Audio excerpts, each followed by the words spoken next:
যাই দেখি ওদের কাছে যাই, এক সপ্তাহ পরে তো মাদ্রাসা ছুটি, অনেক মজা হবে। যাই দেখি ওদের সাথে একটু কথাবার্তা বলে আসি, দেখি। এরে মামা, কি করস? এই তো বাবু বসেন।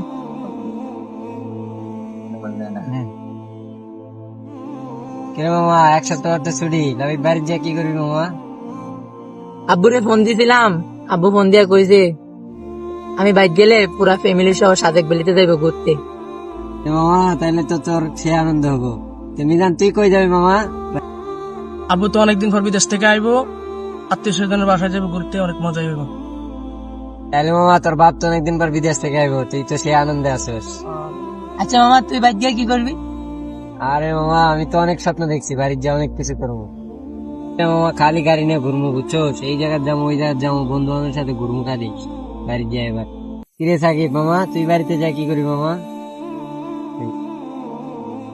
মন খারাপ কে, কি হয়েছে তোর? বাসায় যাই কি করবো? বাসায় তো আমার বাবা মা কেউই নেই, সেখানে যায় আমার কি লাভ নেই, একটু মন খারাপ। আর বেটা, এটা কোনো মন খারাপের কারণ হলো? আমরা আছি না বেটা, আমার বাবা মা মানে তোর বাবা মা।